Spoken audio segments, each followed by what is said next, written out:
네, 임신 중 발생할 수 있는 여러 가지 상황들, 그리고 임신 중 어떤 약물과 방사능의 위험성에 대해서 이야기를 나눠보도록 하겠습니다. 우리가 이제 임신 중에 어떤 약물이나 여러 가지 유해 물질들은 산모뿐 아니라 태아에도 영향을 미치게 되는데요. 대표적으로 이제 알코올 있죠. 술, 담배는 임신 중에 태아에게 아주 안 좋은 영향을 미치는 것으로 여러 가지 연구 결과에 나타나 있습니다. 특히 이제 알코올 같은 경우에는 피탈 알코올 신드롬, 태아 알코올 증후군이라고 해서 선천성 기형, 발육지연, 태아 신경계 발육 저하를 나타내는 것으로 아주 잘 알려져 있습니다. 물론 이제 코카인이나 오피오이드 같은 이런 어떤 중독자들에 있어서 임신은 되게 여러 가지 위험을 초래를 할 수 있는데요. 코카인 같은 경우에는 태반박리, 자궁 내 사망, 또 발육지연, 조산, 양막 파열, 습관성 유산, 태아의 뇌경색 등을 초래할 수 있다라고 알려져 있습니다. 또 오피오이드 같은 경우에는 모체의 치명적인 합병증은 적지만 오피오이드 자체가 어떤 우리 몸의 자율신경계를 조절하는 그런 어떤 마약이기 때문에 태아 조산이라든지 태아 자궁 내 사망, 또 저산소증, 호흡곤란에 따른 저산소증에 따른 태변 흡인 가능성 등이 있을 수 있다라고 되어 있습니다. 그렇기 때문에 모든 중독 환자, 알코올을 포함한 모든 중독 환자에 있어서 임신은 상당히 고위험의 임신이 될 수 있겠습니다. 피탈 알코올 신드롬은 상당히 이제 많이 연구되었고 보고가 되었는데요. 이제 이 알코올이라고 하는 것은 노출 정도에 따라서 다양한 범위의 장애를 나타내게 되는데, 알코올은 우리 몸 안에서 분해가 되면서 아세트알데하이드라는 성분으로 바뀌게 됩니다. 이것이 이제 여러분들 숙취와 필름이 끊기는, 즉 뇌세포에 작용을 하는 이런 독성 물질로 작용을 하게 되는데요. 문제는 이 아세트알데하이드가 태반을 통해서 태아에도 전달이 될 수 있다. 그렇기 때문에 태아에 전달해서 태아의 지능저하, 신경계 발달, 그리고 양쪽 눈 사이가 좀 멀어지고 약간 멍하게 보이는 이러한 특징적인 얼굴 형태 등을 보일 수 있는 피탈 알코올 신드롬을 나타낼 수 있다. 이제 약물이, 그럼 이제 모든 약물이 다 위험할 것이냐? 모든 약물들은 어차피 우리 몸 안에서 대사가 되면서 작용을 나타내고 몸에서 배출되는 이런 과정들을 겪기 때문에 어떤 약물이라도 영향이 아예 없을 수는 없다라는 것이 이제 기본적인 컨셉입니다. 물론 이제 아주 드물게 소화제라든지 영양제, 비타민 같은 경우에는 태아에 전혀 영향을 미치지 않을 수도 있겠죠. 그러나 모든 약들은 기본적으로 태아에 영향을 미칠 수 있다. 결정적인 영향을 미치는 시기가 2주에서 15주인데 2주에서 15주는 주요 기관들이 형성되는 시기입니다. 심장이 생기고 장기들이 생기고 이러한 기관들이 형성되는 시기이기 때문에 이러한 시기가 약물에 가장 취약한 시기가 되겠다. 그래서 이러한 시기에 약물들에 노출이 된 경우에는 심장, 신경계 같은 특정한 기관의 발달에 영향을 미칠 수 있습니다. 중반이 넘어가게 되면 이때부터는 기관들이 형성되는 시기가 지나서 그때부터는 양적으로 성장을 하는 시기가 되기 때문에 기억유발하는 약물들이 어떤 귀, 구강, 이런 구개열이라든지 입술 같은 경우에 어떤 결손을 나타내는 구조에 영향을 미칠 수 있는 그러한 작용을 나타내게 된다. 극초기의 유독성 약물에 노출이 된 경우에는 아예 임신 자체가 유산이 돼버리거나 아니면 복구를 거쳐서 아예 정상이 될 수도 있다. 그렇기 때문에 우리 몸이 어떤 극단적인 어떤 기형이나 잘못된 태아를 끝까지 유지를 시키는 것이 아니라 유산을 시켜버리는 자연스러운 도태 과정을 거쳐서 아예 극초기에 노출이 된 이런 위험한 약물들은 아예 유산이 돼버리든지 아예 정상이든지 이럴 가능성이 더 많다라고 합니다. 자, 이전에는 이제 79년이니까 상당히 이제 오래된 이야기죠. ABCDX라고 하는 이러한 FDA 카테고리가 있었습니다. A 카테고리는 노리스크, 완전히 이제 안전한 약들이죠. 얘기 드렸듯이 소화제라든지 뭐 아니면은 뭐 비타민 뭐 같은 철분제 같은 이런 것들이 임상시험까지 완전히 거치면서 완전히 안전한 약들. B도 아마도 안전할 것이다.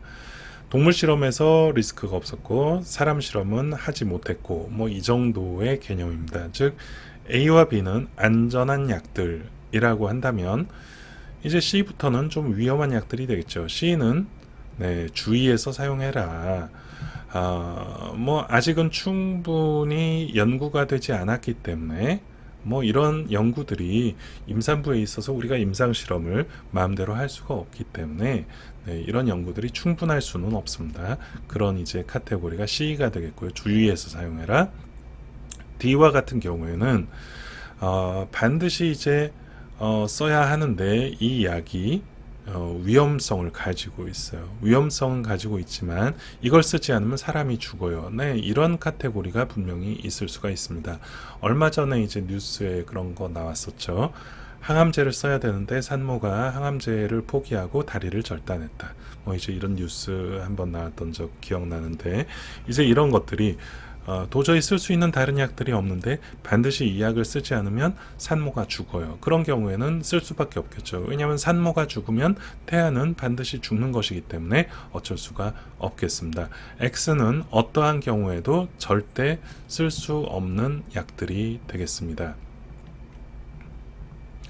자, 그래서 과거에는 이제 그런 개념들이 주로 사용되었었는데 지금은 이제 그런 개념으로 나누기에는 너무 이제 새로 개발되는 약들도 많고 또 새로 진행되는 동물 실험과 임상 실험들이 많기 때문에 그런 식으로 우리가 단순하게 분류를 하지는 않습니다. 보통 이제 임신 때 가장 안전하게 쓸 수 있는 약들을 꼽아 본다면 항고혈압제로는 메틸도파라든지 라베테롤 같은 경우가 우리가 상당히 안전하게 쓸 수 있는 고혈압 약이다. 하이드랄라진 같은 경우에는 응급 상황에만 사용을 하는 것이다. 안티바이오틱스 같은 경우에는 페니실린, 세팔로스포린 계통, 에리트로마이신, 아미노글라이코사이드 계통이라고 하는데 이제 이런 계통은 우리가 상대적으로 안전하게 사용을 할 수가 있다. 당뇨약도 중요한데요. 인슐린은 우리가 안전하게 사용을 할 수가 있습니다. 그러나 경구혈당 강화제는 피하는 것이 좋겠다. 왜냐하면 태아의 혈당을 떨어뜨릴 수가 있다. 안티코아굴런츠로는 헤파린 안전합니다. 와파린은 안전하지 않습니다. 아날제식 같은 경우에는 타이레놀, 아세타미노펜이죠. 우리가 안전하게 사용할 수 있다. 갑상선 약으로는 PTU라고 하는 프로피에티오유라실 같은 경우에 안전하게 사용을 할 수 있다. 이제 항경련제가 문제인데 경련 같은 경우에는 우리가 치료를 안 할 수는 없거든요. 근데 이 모든 항경련제는 어떤 위험성을 가지고 있다. 그나마 카바마제핀이 조금은 안전하다. 발포리게시드는 쓰면 안 되겠다. 이런 것들을 여러분들 머릿속에 좀 담아 놓으시면 좋을 것 같습니다.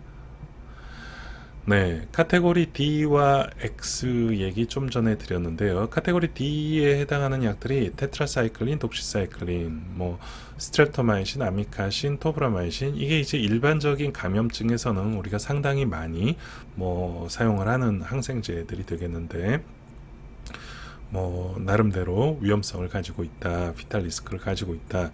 페노바비탈이라든지 펜토바비탈 같은 바비트레이트 계통의 진정제, 안정제, 발포르게시드 위험하다 말씀드렸고요.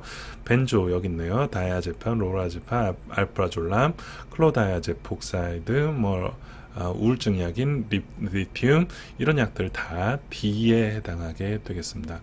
X는 우리가 기형을 유발해서 절대로 써서는 안 되는 약들인데요. 대표적으로 딸리도마이드 있고요. 페니토인 같은 약들, 이것도 이제 항경련제죠. 그리고 우리가 혈전증 있을 때 많이 사용하는 와파린 같은 경우에도 태아에 출혈을 유발할 수 있다. 이런 것들, 기형과 출혈을 유발할 수 있다. 이런 약들은 우리가 대표적으로 매우 위험한 카테고리 X, 여기에 이제 니코틴과 알코올이 해당한다는 것도 기억하시면 좋겠습니다. 여러 케미칼들도 당연히 위험하겠죠. 자, 임신 중에만 주의를 해야 하는 것이 아니고 브레스트피딩, 그러니까 수유 중에도 우리가 주의를 해야 하는 약들이 있는데요. 수유 중에 주의해야 할 약들 대표적으로는 안티캔서 드럭이 되겠습니다. 안티캔서 드럭은 항암제지요. 그리고 라디오 액티브 서브스텐스, 우리가 방사성 동위원소를 사용해서 여러 가지 검사들을 하는데 이런 것들도 태아에 있어서 영향을 미칠 수가 있다. 암페타민 같은 이런 향정신성 약들, 니트로프란토인, 엘고타민, 뭐 여러 가지 스타틴들, 이런 것들도 브레스트 피딩의 위험성을 가지고 있다. 물론 뭐 주의는 해야 되지만 쓸 수 있으면 써야 되는 약들 이제 밑에서 붙어 있는데요. 뭐 클로람페니콜이라든지 테트라사이클린, 플로로퀴놀론 같은 항생제들은 우리가 필요하다면 써야 되겠고요. 이게 태반을 통해서 아이에게 전달이 돼서 또 이제 이것이 아이의 의식 저하를 나타낼 수 있는 이제 항정신병 약들, 그리고 안티컨버선트 항경련제들, 이제 이런 약들이 꼭 아이가 괜찮은지 꼭 확인해 가면서 써야 하는 약들이 되겠다. 네. 우리가 이제 방사선 검사가 태아에 뭐 위험할 것이냐, 이거 소아 때도 한번 얘기 드렸는데요. 저용량은 무해하다. 네, 기억하시면 되겠고요.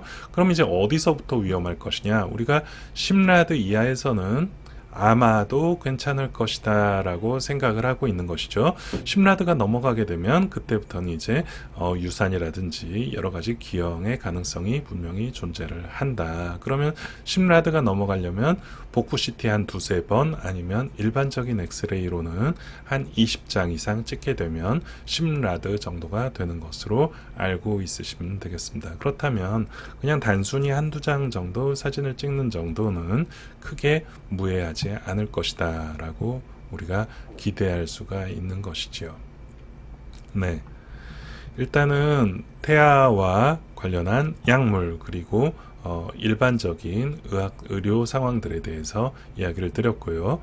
이제 다음 시간에는 이런 임신 중 고혈압이라고 하는 되게 이제 산모와 태아에 위험을 끼칠 수 있는 이 카테고리에 대해서 여러분들하고 이야기를 나누고요. 그리고 출산 과정에서 생길 수 있는 출혈, 여러 가지 응급 상황에 대해서 이야기를 드리도록 하겠습니다.